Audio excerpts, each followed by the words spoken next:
The Pretty Reckless, led by Taylor Momsen, absolutely killed it live earlier this week, but they're just one part of the incredible rise of women in rock and metal. So, who or what is driving that growth? Let's ask some of the people closest to the scene. Hello, my beautiful people, and welcome back to Valkyrie Sessions. We are here, episode 7 now. Crazy how fast time flies. Appreciate everyone for coming back and tuning in here, whether you're listening on YouTube, Spotify, Apple Podcasts. We appreciate having you here. I know the page continues to grow and has grown even more since last week. So, to any new subscribers, welcome in once again. If you're tuning in for the first time, this is the hub for everything with women in rock and metal. We'll be talking about everything from concert recaps to festival news or topics, metal news in general, album reviews, band of the weeks, interviews eventually, and plenty more. So you've come to the right place if you're here to hear any of that stuff. And I'm glad to be able to bring it to you here once again. We have a jam-packed show today, a lot to talk about. So yeah, let's go ahead and get into it. Firstly, I got to talk about where I was at this past week, which was Santa Clara and Levi Stadium for the Pretty Reckless concert. They were opening for AC/DC, and just talk about how they sounded live. Firstly, I've been to Levi Stadium a few times before, obviously for 49er games. You can see by the sticker in the back, I'm a 49er fan. But I've never been there for a concert, and the acoustics actually sounded really well. The acoustics there were really good. The Pretty Reckless with Taylor sounded fantastic. Taylor, honestly, I think she sounds better live than she does on record. She is super talented and just came across super well there live. I'll actually edit in a couple of clips from the concert that I was at. Here's the first song that I'm going to show you, Follow Me Down.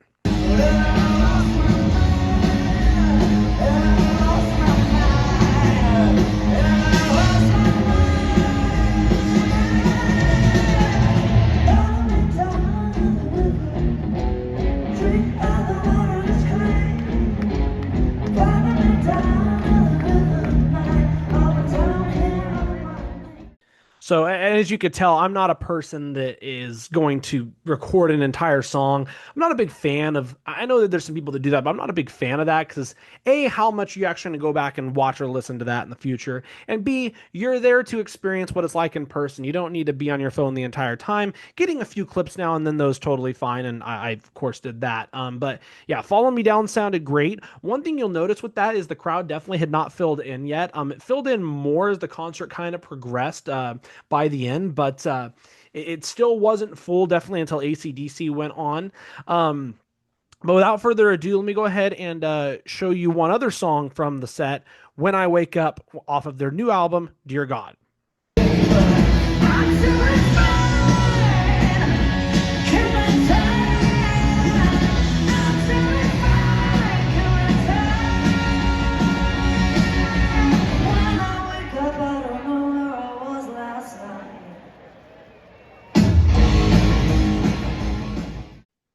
So yeah, as you could tell, the chorus of "When I Wake Up," really good song there too, live. I genuinely think that they sound better live than they do on record. One thing that was noticeable is Ben Phillips, their guitarist, the guitar solo that he did that during Heaven Knows, and that sounded really good. It was probably about 4 or 5 minutes long. One other thing about the crowd, I can notice, some people that there was like a guy in front of me, for example, in the row in front of me that was chanting for AC/DC for the first half of the set. And it's like, dude, there's another band on right now. Like, give them a try, right?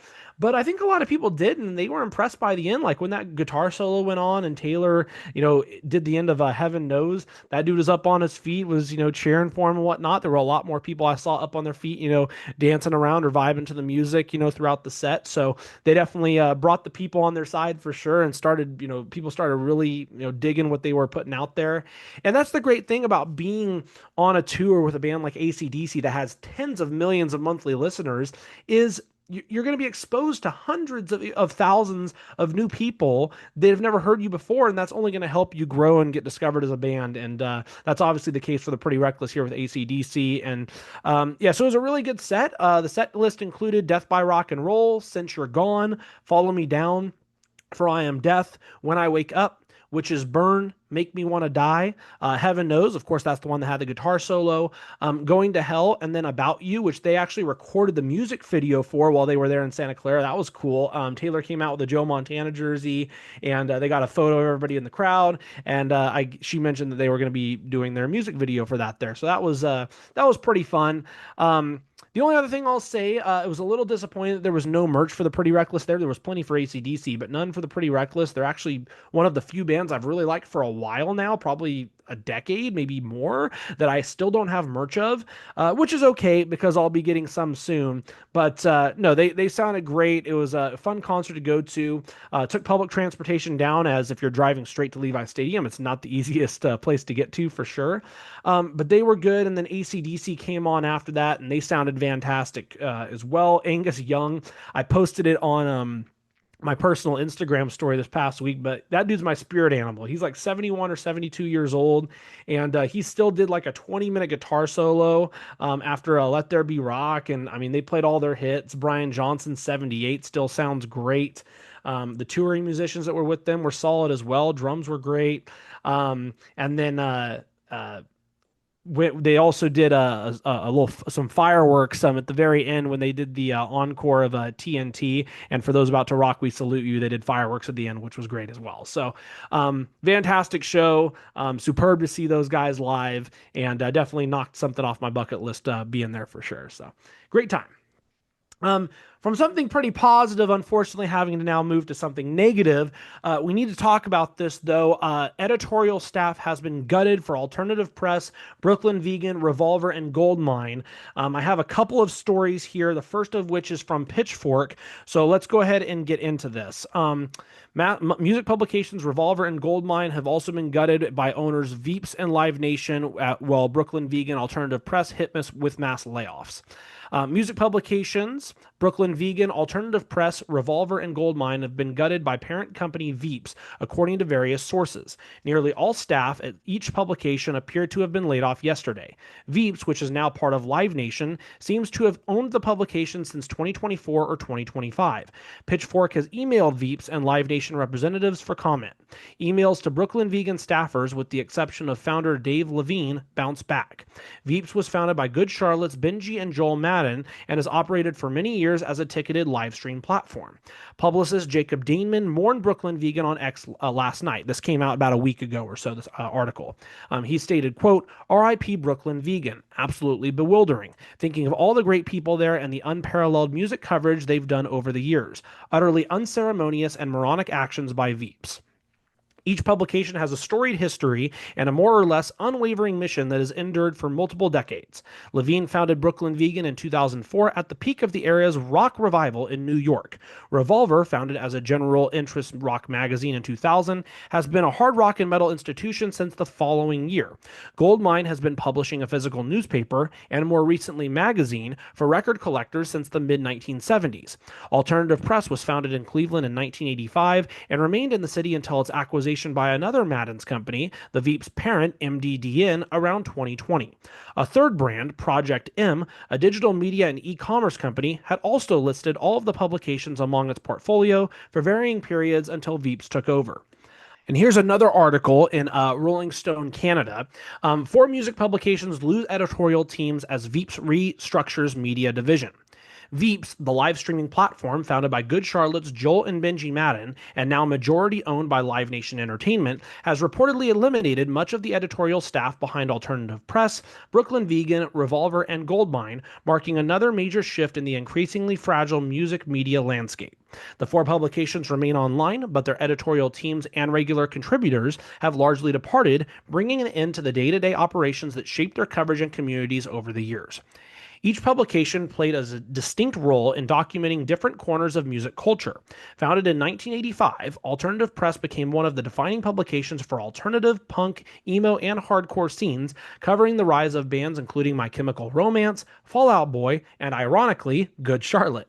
For generations of fans and a vast majority of music writers, the magazine served as a guide to emerging artists and underground movements before they reached the mainstream. Brooklyn Vegan, launched in 2004, became one of the most influential independent music websites of the indie era, with a focus on new artists, underground scenes, and live music coverage. Its concert photography, festival reporting, and daily news updates made it a key resource for fans and music alike. Revolver, founded in 2000, built a devoted following around hard rock and heavy metal, while Goldmine, established in 1974, was a trusted and respected source for collectors, vinyl enthusiasts, and fans of classic rock history. The changes come as music media continues to face significant economic challenges. Over the past decade, many publications have reduced staff, moved away from traditional editorial models, or shifted towards branded content and other revenue streams as advertising revenue has declined. For independent and specialist music outlets, this is a heavy blow. While streaming services and social media platforms have transformed how audiences discover artists, traditional music journalism has continued to play a vital role in providing context, criticism, and long-form storytelling. Veeps entered the publishing space after acquiring Alternative Press in 2022, later adding Revolver and other music media brands to its portfolio. The company's expansion into editorial was thought to be part of a trend of entertainment companies investing in direct relationships with fans through content, live events, and digital platforms, something Veeps would have been well positioned to do. After Veeps was acquired by Live Nation in 2023, the company became part of one of the largest entertainment organizations in the world, with operations spanning concert promotion, venues, ticketing, and artist services. The restructuring of Veeps' editorial operations fuels the ongoing uncertainty surrounding music journalism at a time when audiences increasingly consume music news through social platforms, newsletters, and creator-driven channels. For publications built around specialized communities, maintaining a dedicated editorial staff has become increasingly difficult. So, as you can see, obviously this is incredibly sad. And I can relate to this, while I'm only a freelancer now, I used to be more of a full-time sports journalist, and I was actually let go by my company because of downsizing. This is something that's hit all sorts of journalism. I majored in journalism in college just before COVID, and it's a damn shame to see how much media has just died a death in this past decade in the sense of jobs getting cut left and right. Some of those jobs are, to save money, even though I think a lot of these corporations have plenty of money to pay an actual human being. But also some of it is AI too. I've seen AI that's, now writing sports articles, for example, and stuff. Greed and AI, which in some ways go together, have really hurt the journalism industry. One other thing that's a damn shame about this, I mentioned, some companies maybe don't have the money to pay, people. Joel and Benji Madden have a combined net worth between $80 and $100 million. You can't tell me they could have kept some of these people on staff. I'm sorry. It's just the greedy part of it is sad. And all of these outlets are there to do the job of what we're all trying to do, which is cover these great artists in rock and metal and bring these communities together.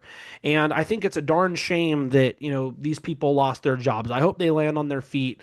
So yeah, it's definitely something sad to bring up, but I had to talk about this, as it's news, it's new, and it affects, people in this industry. So, that's going to do it for that. But let's go ahead now and transition into something back kind of more on the fun side. And that's, we're going to do something new this week. So, as anybody knows who's tuned into the podcast multiple times, most weeks I'm doing a topic related to festivals, talking about, the idea of certain things with Valkyrie Fest when that becomes a thing, or the ideas of how to make certain festivals better. This week, though, I'm going to switch it up. I'm going to do a monthly installment, and this is the first one of Valkyrie Bingo. That's right. So we're going to play some bingo this week, and we're going to talk about, where you would end up on this bingo sheet, what you've done, what you haven't done on this sheet. I made a custom bingo card, and some of these things apply to me, some don't apply to me, as I'll go through. So with that being said, let's go ahead and get into this here and talk about all these things on this card. So number one, spent over $100 on merch.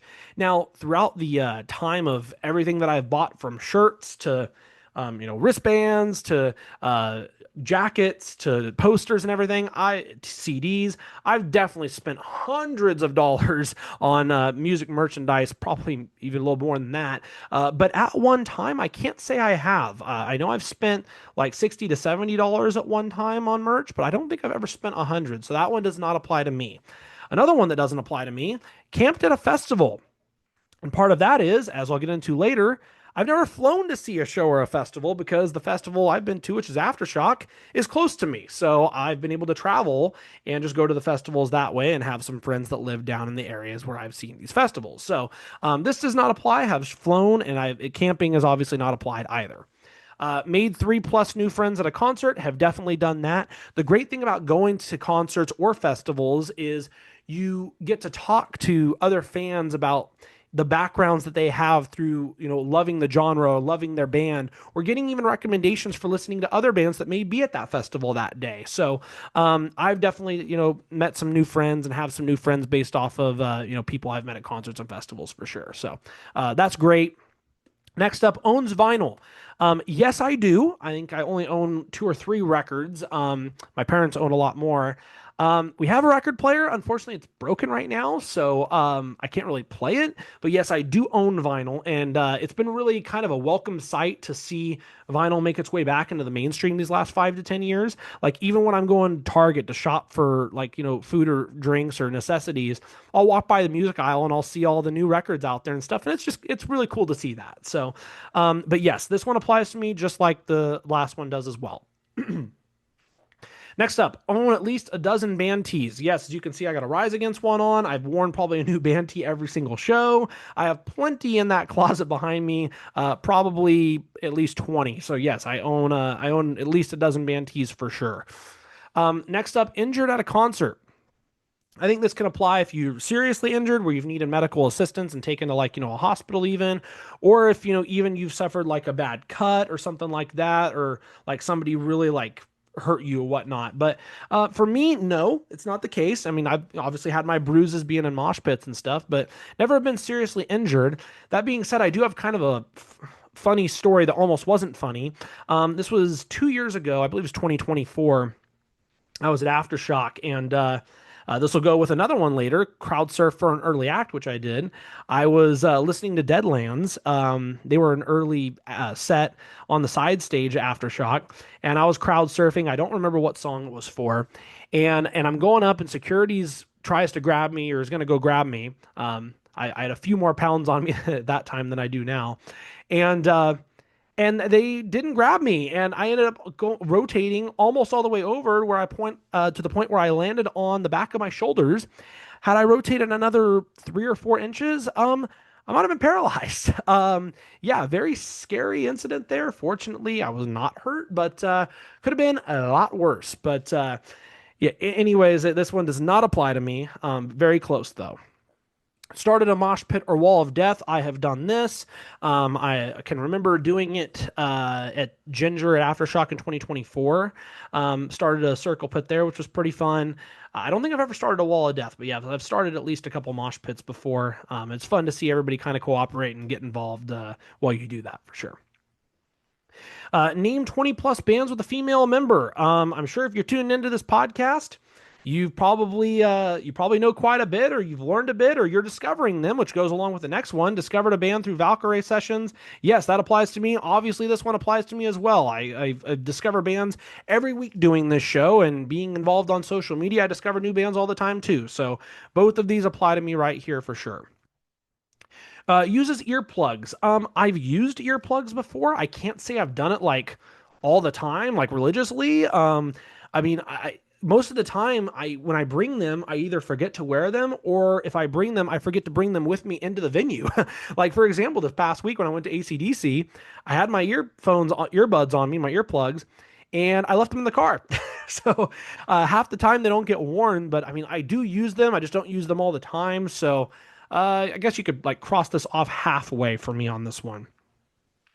Next up, favorite vocalist is a woman. There's plenty of vocalists throughout time that I'm huge fans of and have loved. I mean, I grew up on the Beatles and Paul McCartney, grew up on the Rolling Stones. Anthony Kiedis for the Red Hot Chili Peppers I absolutely love. Chester Bennington for Linkin Park. All great vocalists. However, Amy Lee and her majestic voice is definitely at the top for me. She is my favorite vocalist. I wouldn't say by a mile, but at least maybe by a kilometer. We'll go to some European metrics there for that one, but no, she's incredible. She's my favorite vocalist by far. So this one applies to me for sure. Wore black in 100-degree heat. And I'm going to interpret this as you do it all the time. So when I wrote this down, I was thinking that's what I was thinking is if you do it all the time. No, I definitely don't. Have I done it? Of course I have. Do I like doing it or do I intend to do it? No. I also don't understand how some people can wear hoodies or sweat jackets, or sweats and like pants in 100-degree heat. Like you're gonna die. Like, what are you doing? Like, you're gonna sweat so hard. Like, I don't get it. Try to dress cool. Like, it just, as a person who loves the cool weather, I've never understood it. So, have I done it? Yes. Do I do it all the time? Definitely not. And do I intend to do it? Definitely not. So, not this one does not apply to me. And of course, we have our free space here in the middle. From there, we go to been to a stadium show. This was not something I had on my list until this past week. I can now cross this off. I've been to a stadium show since I just went and saw AC/DC. So this does apply to me. Worn a battle jacket. That one does not apply to me. I have not done that. Have had favorite band cancel. I haven't never had like one of my favorite bands cancel at a concert or festival I've been to. I've had bands cancel at like Aftershock a couple times. I can also think when I went and saw Falling in Reverse for their tour a couple years ago, Spirit Box, and I think I mentioned this on a previous podcast. They were supposed to be on that tour. They ended up pulling out. I don't think they did any shows. If any, they did a couple. But they canceled. But they're not my favorite band. They're definitely probably top 10, top 15. But I can't say that I've had a favorite band cancel. I almost, though, this past year had it happen. I went and saw Trivium and Bullet for my Valentine. Fortunately, that was in the first half of the tour when they were still playing together until everything went down and they did not finish that tour together. So, but fortunately, I got to see them both play when I went to see them. So that does not happen for me, at least, thank goodness. Next, 25 plus new albums in the past year. I don't necessarily keep track, but I have to imagine that I'm close to that, or I probably have. And especially doing this podcast, I intend to do this because while I'm going to be doing interviews eventually on this podcast, I'm covering new albums almost every week, basically. So, yeah, I mean, I love discovering new music, so this one definitely applies to me. Next up, lost something in the pit. I never lost something in the pit per se. I probably had a hat fall off, but I found it pretty much right away. Never lost a shoe or anything. Never lost a wallet, thank goodness. I've had something break in a pit before because there was one year that I was stupid and brought a drawstring bag instead of like a heavier plastic backpack.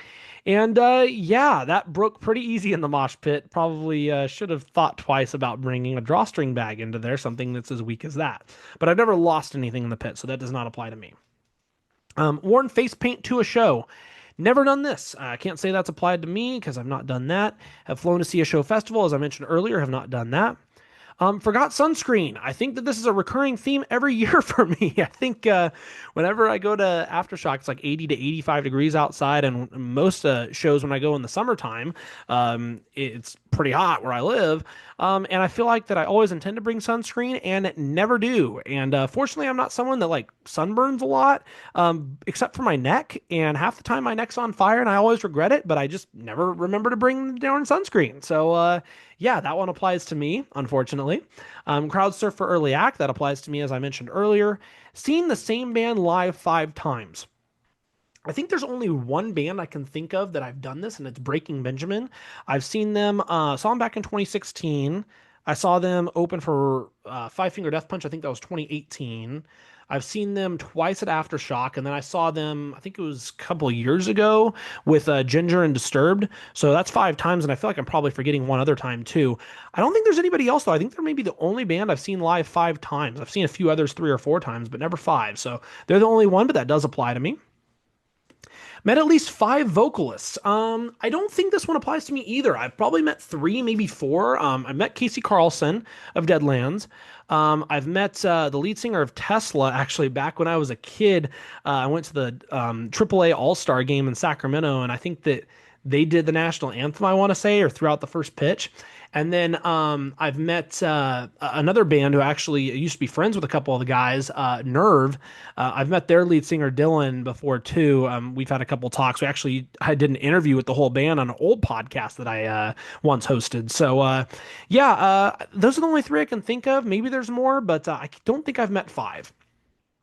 And then finally, weather has delayed a set. I've been very fortunate that this has not happened to me. There's been some extreme heat that I felt like I've wanted to not be there sometimes at certain sets, but never any rain or anything. I mean, I've maybe faced a drizzle or a sprinkle one year at Aftershock, but I don't think I can't think of any time weather's delayed a set for me. So fortunately, that has not been the case for me. So how many did I apply to here? So these three, so that's three, 4, 5, 6, we'll say seven, 8, 9, 10, 11, 12, 13, 13.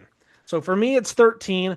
So with that being said, let's go through what the scores should be here for your Valkyrie score. So if you have 0 through 5, you're a new recruit. 6 through 10, a rising headbanger. 11 to 15, a metal veteran. 16 to 20, Valkyrie warrior. And 21 to 25, festival legend. So I'm at 13. I'm a metal veteran. I'm getting there, but I haven't crossed off all of them. Some of them I don't want to cross off, but there's others that I do want to cross off. I'd love to travel to Louder Than Live or travel to some other shows. I'd love to go to the Sphere in Las Vegas. That'd be a cool place to check out. Red Rocks in Colorado and Hollywood Bowl down in SoCal. Those are all places I would love to go see some shows and eventually plan on doing so in the future. So, yeah, let me know if you like that, though. Valkyrie Bingo, if you have some ideas to throw on bingo cards in the future, to comment them down below. Shoot me a DM on Instagram at Valkyrie Fest. Maybe I'll eventually do some themed Valkyrie bingos on here too. So, yeah, let me know your thoughts on that one. And also let me know what your scores are.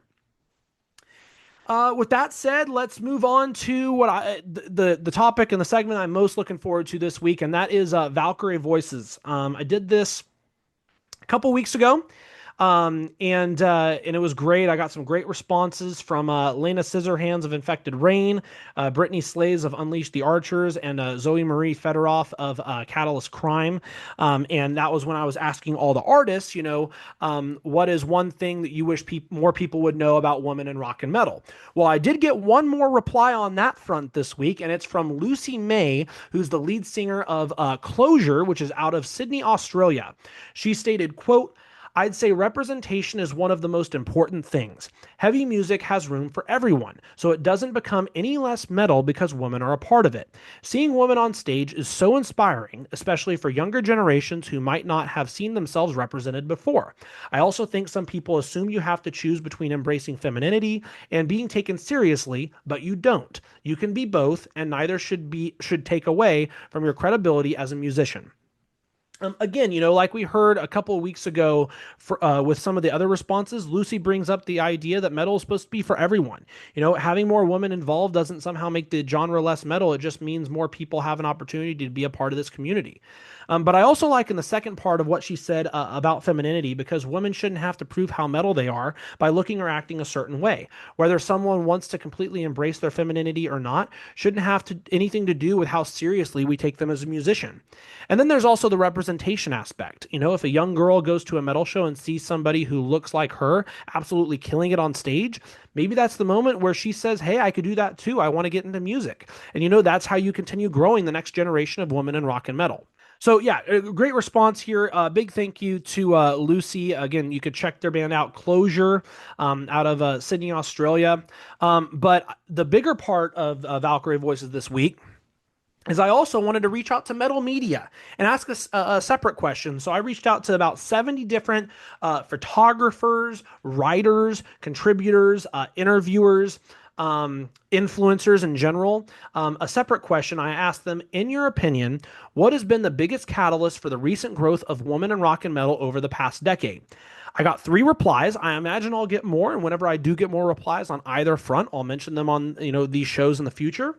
But the 3 replies I got this week Firstly, we have Emily Agnesini, the co-owner of Ultraviolet Magazine. You can go see their work at uvmusicmag.com or follow at uvmusicmag on Instagram, and then Emily at Emily Agnesini Photography on Instagram. This was her reply. She stated, quote, I believe that the biggest catalyst has been the increase of acknowledgement within our community. Within the past decade, women were given platforms to showcase their talent and creative ability, whether it's through social media, touring, and independent or well-known publications. We are all grateful for how the media has taken all of us. Seeing other women succeed in rock and metal has also inspired so many upcoming musicians and even young musicians. I think throughout the history of rock and roll slash metal, lots of women felt encouraged since the majority of the scene was male dominated. It's amazing to see both sides crush it in the scene. I think this is a great point, especially when Emily talks about platforms. TikTok has been huge for music discovery. Instagram has also been huge, really social media as a whole.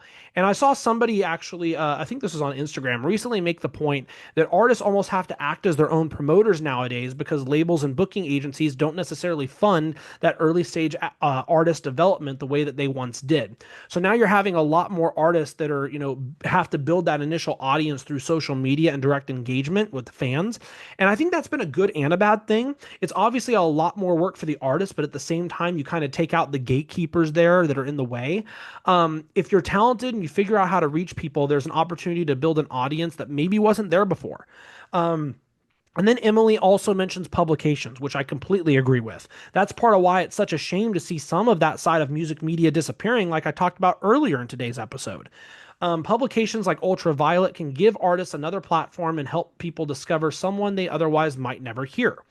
And then again, as she mentions, we get that funnel effect we've talked about. More women get that exposure, more women succeed, younger women see them succeeding and think that I can do this too.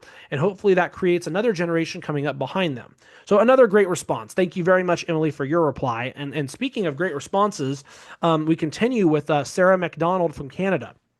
I know she's from Prince Edward Island, at least I believe. And while it's not there, I do have a desire on my bucket list to go to Nova Scotia. My travel bucket list is very long.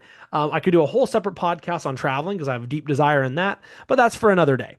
Anywho, Sarah, I actually discovered a little over a month ago when I was on Casey Carlson's Instagram story and I saw an interview that Sarah did with her. I watched it and thought it was really well done, very professional, especially for someone who doesn't claim to be a journalist.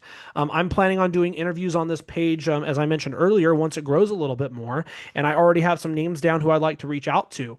But for me, her interviewing style comes across so naturally. Whereas for me, I prep so meticulously, whether it's with sports or anything else, that while I think I ask engaging questions, like I have to prepare so much and stuff is written out for me that I write myself. But I just want to compliment her for how natural and how well she does it. I also watched other interviews she did with Lizzie Hale of Halestorm, along with her brother RJ, and then Ash Costello of New Year's Day. So Sarah, if you're watching this, stick around as I'll have a lot more Halestorm talk on this podcast shortly as I get into a full album review of Everest here in a few moments. But this is what she wrote. Quote, I honestly wouldn't say there's just one catalyst. It's been a perfect storm of shifts all hitting at once. First of all, visibility changed everything. Over the past decade, artists like Lizzie Hale, Amy Lee, Maria Brink, and Tatiana Schmilek didn't just exist in the scene, they dominated it. They became true forces on stage and on the charts. That kind of visibility creates a ripple effect where younger women and girls see themselves reflected in them and think I belong here. Second, the gatekeepers lost control. Social media and streaming platforms leveled the playing fields in a big way. You no longer need a label's permission to be heard. All you need is a voice and an audience. Women in rock and metal have been able to build communities directly, bypassing the old industry bias that historically sidelined them. Third, there's been a cultural shift towards accountability and inclusion. Conversations around sexism in music, especially post the Me Too movement, forced both the industry as well as fans to confront longstanding biases. Festivals, media outlets, and labels are now, at least more than before, actively trying to diversify lineups and coverage. Fourth, and this is the part that matters most from an artistic standpoint, the music is just too damn good to ignore. Amen to that, Sarah. Women in rock and metal aren't succeeding because of representation quotas. They're pushing boundaries. Whether it's technicality, lyrical relatability, vocal strengths, emotional depth, theatrical performance, or genre fusion, they're redefining what heavy music sounds and feels like. Finally, there's a community shift within the fan base itself. The rock and metal crowd has become more vocal about supporting inclusivity and calling out outdated attitudes. That grassroots support matters. It changes who gets booked, who gets streamed, and who gets sustained. Visibility created opportunity, opportunity created excellence, and excellence forced the entire scene to evolve completely. I even told her this after she sent it to me on Instagram, and I said, I totally agree. I think what's really cool about the four women that Sarah mentioned early on in the response is that they're not they're not just four versions of the same artist. They're completely different. Amy Lee, Lizzie Hale, Maria Brink, and Tatiana Schmeilich all bring something completely different to the table for heavy music. So when a younger woman looks at the scene now, there isn't just one mold that she has to fit into. And then in terms of gatekeepers losing control, it kind of speaks to what I said with Emily's reply, and that artists just have to heavily rely on self-promotion, and the metal community has really come through to support them in huge ways. Accountability and inclusion is also huge, and I'd actually think I'd build off this a bit. I think some of it is just bias to traditional rock and metal, which is largely male dominated. I actually had an interesting interaction on this front this past Friday. I was at a local bar, and I saw a dude who had a Lorna Shore shirt on. So of course I had to compliment him on the shirt, and I had to talk metal with him. He was a really cool dude. I told him about the podcast, and he actually gave me a couple of recommendations, including Pink Noise, who I've heard of before, but had never actually heard. Took a listen this past weekend, and I'll probably be talking about them later on the show down the line. But he also said something along the lines of, I'm just not as big of a fan of female vocalists. And that's completely fine. Music is subjective. Nobody has to like an artist because they're a woman, a man, whatever label for that matter. But it did make me think about Sarah's point. How much of our musical taste comes from what we've been historically exposed to? If most of the metal that you've listened to your entire life has male vocalists, is there sometimes an adjustment when you hear something different? I would imagine there has to be. And I think that's where festivals can really be incredibly important. You might not buy a ticket specifically to see a band you've never heard of, but if you're already at a festival and there's a band playing at 2:30 and you want to walk over to that stage, suddenly you discovered somebody. I know for me that's the case. For example, Ice Nine Kills. I think it was 2022 or 2023. I was at Aftershock, and all of a sudden I see a band on stage, and there's the kid holding up the red balloon from It, and It Is the End, and I'm like, oh, this is really freaking cool. I got to listen to them more. Now they're one of my top 5-10 favorite bands. And I think that's why representation on festival lineups matters to me. It's not about forcing anybody to like something. It's all about giving artists the opportunity to get in front of people who might, never have intentionally sought them out in the first place. And going off of that, I think that yes, eventually an all-woman rock and metal festival takes that idea even further. Imagine showing up knowing you're going to see 20, 30, 40 bands across completely different styles of rock and metal that all happen to feature women. You're almost guaranteed to walk out of there having discovered somebody. And then honestly, my favorite part of Sarah's answer might be when she says that the music is just too damn good to ignore, because that's important. We can talk about representation all we want, festival booking, social media, changing attitudes, and all of those things do matter, but ultimately none of this works if the music sucks. It's great music. Women aren't suddenly succeeding in metal because somebody decided that they needed to fill a quota or a void. They're succeeding because they're making incredible ass music. They're innovative. They're crossing genres. They're doing things that are vocally incredible. They're putting on unbelievable live shows. Increased visibility is just allowing people to actually discover that. But once again, superb reply here from Sarah. You can go follow her on Instagram at Sarah. It's SARAH MacDonald. That's MacDonald 902_. Thank you very much, Sarah. Very thoughtful reply. And then finally, we have Steve Hughes, who is a live music photographer and contributor to Resound Presents, Rock DNA Magazine, and Milk, the Garage Radio Show, out of Austin, Texas. You can go follow him at Steve in ATX Pics on Instagram. Again, that's Steve, STEVE, INATX Pics, PICS, on Instagram. And we actually have a video response this time for the first time, which is really cool. So I'll go ahead and edit this in. Steve, what are your thoughts on the topic?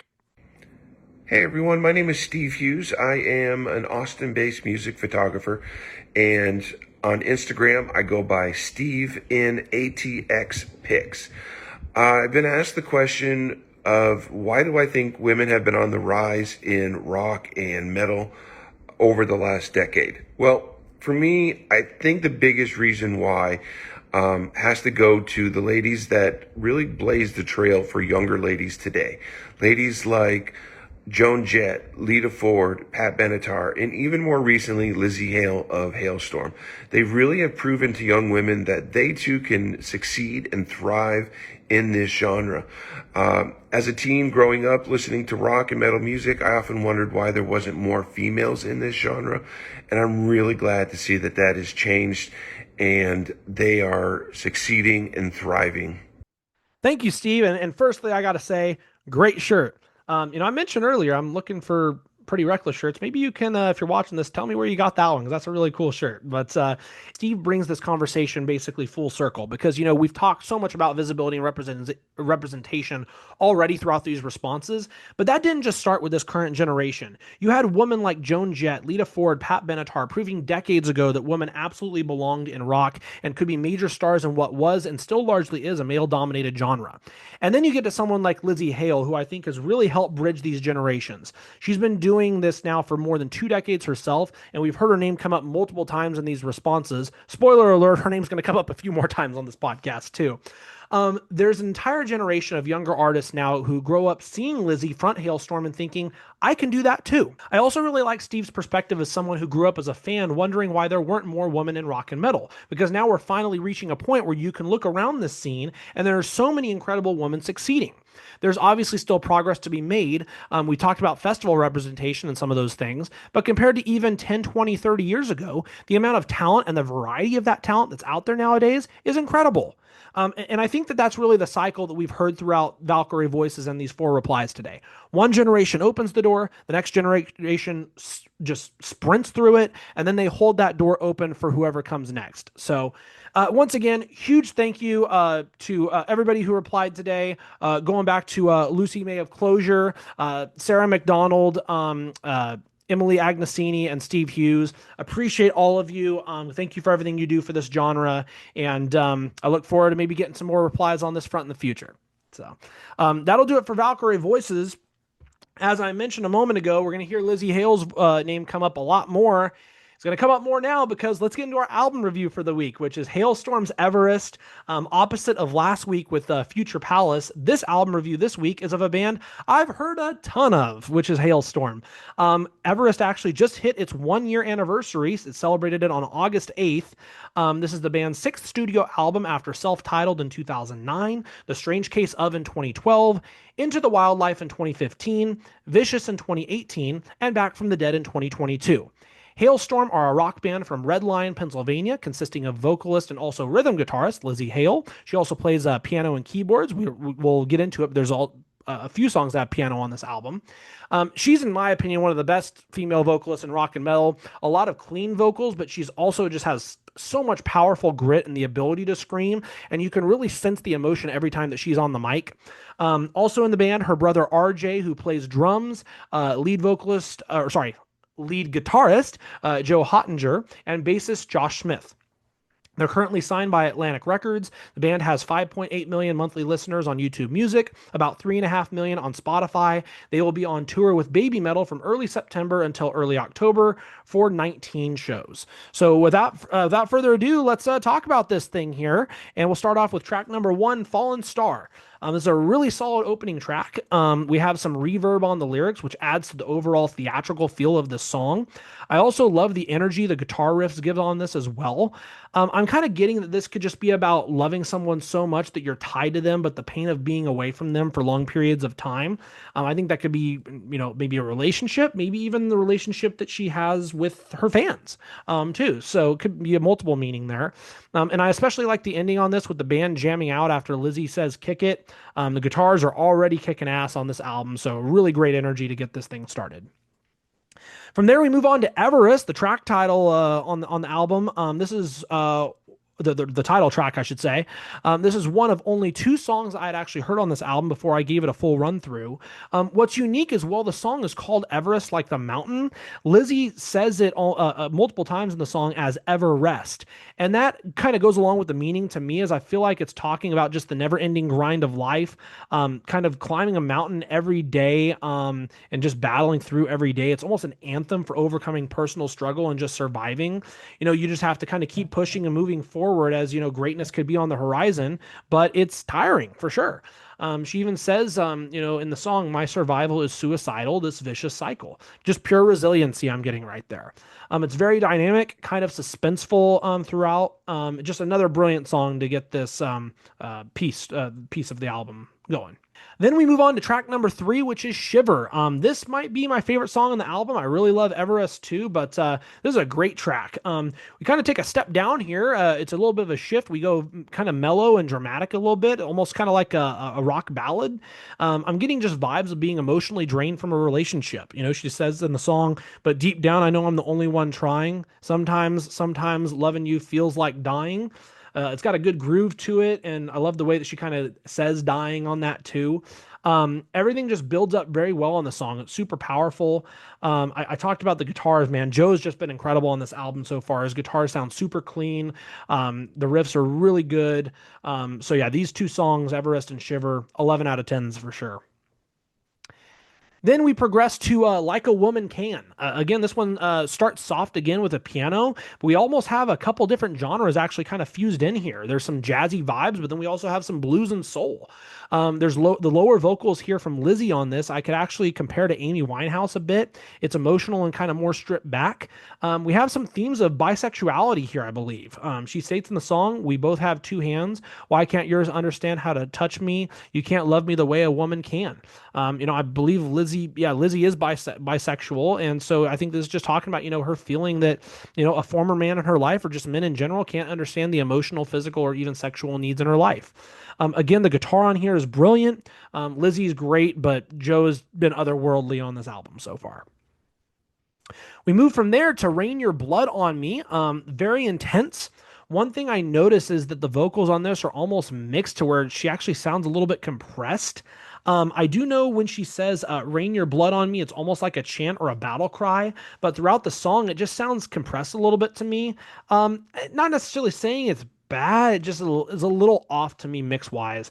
I do like, though, how the song picks up its pace about midway through, and then the next time after that we hear her say rain your blood on me, we get actually some really high lyrics from her, some soprano. I think this is just an anthem to women who've been oppressed through time. Even towards the beginning of the song, there's the lyric, bitches burning in the flames, wicked woman take the blame. That to me 100% has to be about the Salem witch trials, which go back to what, the 1600s. Yeah, I mean, it's just everything kind of women have dealt with through oppression throughout the last 500 years. Yeah, really creative song here as well. We progress to Darkness Always Wins from there, track 6, to end off the first half of the album. Another interesting kind of slow ballad here. Definitely a bit different to some of their other work in the past, but it's actually a welcome and decent change. It kind of shows how dynamical that they are as a band. More themes here of just persistence and survival. We've had those, throughout the album so far. Just kind of continuing the fight despite seeing, evil emerge and win a lot of the time. As they always say, the saying goes, nice guys finish last, and it's sad. Sometimes it's true. We get some ominous church bells in the middle of this song, so I wonder how much of this is actually about religion. But I could also say the same politically, knowing at least somewhat of where Lizzie stands on things and how the album came out shortly after Trump's 2024 election win. I wonder how much is kind of that has to do with it as well. This is the other song that I had heard before I listened to the album all the way through. Really good song here too, just kind of a cinematic mood throughout. From there, we move to the second half of the album. We start with track 7, Gather the Lambs. Very dark here to start with the guitar and just overall tone in general before building up the chorus. Part of the song says, stay with me underneath the fallen sun, and then say everything we need to say before everything is gone. For me, this could be just about exploring the feeling of the end of a relationship and how it can feel like the world is almost ending for a person. Could also be about the effort to stay together too. The song does a good job of just keeping the listener on the edge. It kind of calms down after the chorus a bit, but I do love the tempo here at the bridge as well. The guitar under the chorus is that's layered in is also great. From there, we go off to Watch Out. I've talked a lot about how soft most of this album has been so far. Well, this is polar opposite here. We get plenty of screams of Watch Out, that bitch is out for blood from Lizzie. Wild energy from the drums, heavy guitar riffs, just all 9 yards. I was actually listening to some of this album with my mom as she was cutting my hair. Thank you, Mom. So I'll give her credit here to the comparison of Lizzie to Courtney Love and Hole. The song is just super forceful, and I gotta say, while Lizzie can sing those beautiful cleans, her screams are always on point too, and that's the case here. The guitar solo in this is great too. Again, I can't say enough about Joe on this album. He is just absolutely shine bright. From there, we move on to Broken Doll. This is a bit more mid-tempoed, and I do like the heavy bass grooves on this. Again, you can almost kind of say the same thing with the comparison to Hole here. I'm getting just kind of being used by someone in a relationship and reflecting on it emotionally, but then also realizing her true worth and owning who she is. From there, we go on to track 10, Killing.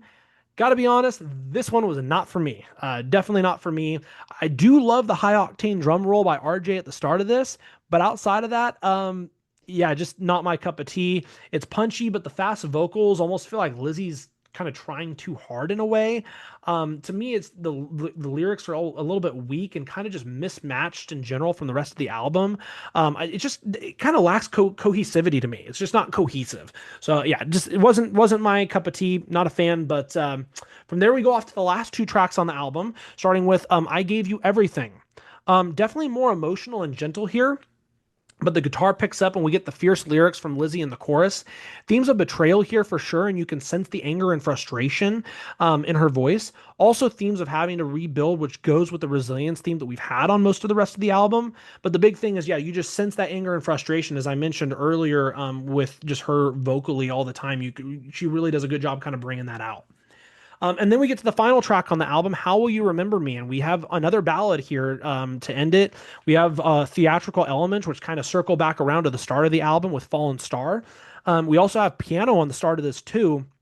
But her voice really shines through. I talked about, how dynamic the album's been with incorporating some other genres with, jazz, blues a little bit. On this, we actually have some country and folk influences here for sure. I get the sense of it just kind of being about the pressure to leave behind a good legacy. I think Lizzie's now 42, if I'm not mistaken. So I could see how this could be maybe about, just making everything that she does matter the most, try to make every moment count. I think it's very personal, it's very sentimental, and it's a perfect way to really close off the album. My overall thoughts, I feel like this has kind of been a theme recently with albums that I've covered and recapped as of late, but I definitely loved the first half more than the second half on this. I felt like, well, there were definitely certain things on this album that were out of place stylistically, some in more ways than others. Her vocals still shine the brightest, and the ballads on this were very welcome to the piece. Plus, the guitar from Joe was brilliant. It's definitely not my favorite album of theirs, probably not even top three, but it's still a solid piece of work that I'd recommend. I'm going to give it 7.75 out of 10, 7.75 out of 10. I actually haven't seen Halestorm, I think ever since 2023 or 2024, at least not since this was released. And I'd absolutely love to hear songs like Everest and Shiver live for sure. Those are definitely my top two tracks on the album, tracks 2 and 3. But overall, decent piece of work for sure. And with that being said, let's go ahead and lead to our final topic and segment of the week, and that's our band of the week. I know last week we covered Infected Rain as Lena Scissorhands was a part of the first segment of Valkyrie Voices. I want to continue that here and talk about Brittany Slays and her band Unleash the Archers. This is a metal band out of Victoria, British Columbia that formed back in 2007. It's led by Brittany Hayes, aka Brittany Slays, who does all the clean vocals. Grant Truesdell on guitars. He does the heavier vocals and screams. Andrew Kingsley Saunders on guitars. Also some clean vocals. I believe he and Grant both share lead and rhythm guitars at times. I can't confirm on that, but that's at least what I saw from some research. And then Nick Miller on bass, and then finally Scott Buchanan on drums. Quick aside, I mentioned earlier that I met the vocalist for Nerve, and I said a couple of them were friends of mine. I actually used to work with a couple of them. one of my friends who's in that band Nerve, who plays guitar and does some of the vocals, his name's Scott Buchanan as well, like the exact same name. I know it's not like a super uncommon name, but still, like, what a small world. It's just super funny. Anyhow, more with the band. They have 127,000 monthly listeners on YouTube Music, 173,500 on Spotify. They're currently signed to Napalm Records and have 6 albums, including Behold the Devastation in 2009, Demons of the Astro Waste in 2011, Time Stands Still in 2015, Apex in 2017, Abyss in 2020, which actually won Metal Hard Music Album of the Year at the 2021 Juno Awards in Canada, and then most recently, Fantoma in 2024. Definitely a lot of melodic metal here, some power metal, and I can draw some comparisons to Dragon Force, which is kind of funny because I can see some of the vocal cleans from Britney. And even though Alyssa, who's now of Dragon Force and used to be of Arch Enemy, she started with the Agonist, and there were times with that band that she would have, more cleaner vocals. And I can actually kind of compare Britney to Alyssa in that way, which is funny because now look at where Alyssa's at. She's with Dragon Force now, and I'm actually going to go see them later this year. So some comparisons I can draw definitely instrumentally, and maybe a couple comparisons still vocally, although obviously Alyssa is a lot more known now for her more harsher vocals that she's done, especially with Arch Enemy. Um, Most popular song for Unleash the Archers, kind of have 2 of them. Awakening off of Apex, and then Northwest Passage is actually off of an EP titled Explorers in 2019. My favorite song of theirs, though, Tonight We Ride. It's off of Time Stands Still. You kind of get everything here from Britney's melodic soprano voice, the beautiful guitar riffs, a great guitar solo, and then some heavy vocals layered in the background a little bit too. So yeah, really good song. Definitely a band I recommend checking out. Unleash the Archers. Again, thanks to Brittany for being a part of the first Valkyrie Voices segment, and your band kicks ass too. So that is pretty much going to do it for our show this week. Again, big thank you to everybody for tuning in. Big thank you to all the new subscribers too. The support on this channel has been overwhelming. The amount of people that have tuned in, I know a large part of it have been people from all the way out in Thailand that have tuned in from what I said about Nene Royal a couple weeks ago. I will let you know. I'm going on vacation next week, but I'm still going to have an abbreviated show, and I'll be talking about Nene and how she did on this week's episode of America's Got Talent. I'm recording this podcast Monday. America's Got Talent, at least here in America, comes out on Tuesday. So I know she's going to be a part of Howie Mandel's callbacks. I just watched last week's episode with some callbacks of a couple of the other judges. I know Sofia Vergara's callbacks will be tomorrow too. So I'll be having that next week. Also going to have some news regarding Within Temptation and their new album that'll be coming out soon. Probably a festival topic sprinkled in, and I'll be having another album review and band of the week as well. So you can definitely stay tuned for that. One other thing before we go, I mentioned last week that I was getting the TikTok started. It has not only started, we have a lot of posts up there now. So you can go follow Valkyrie Sessions on TikTok, and you can go check out all the posts on there. We'll be posting all the shorts that we've had from Instagram and YouTube. And then also we'll have some other posts on there in the future too. You can also go follow, as always, at Valkyrie Fest on Instagram. I invite you to like this video and subscribe to the channel if you like the content here. You can also listen on Spotify and Apple Podcasts if you're ever heading to work. Definitely appreciate all the support, and you can recommend this to other people too. I greatly appreciate that. But that's pretty much going to do it for episode 7. We'll have more coming up next week on episode 8. But until then, keep on rocking. Hope everyone has a wonderful week. Peace out, everyone.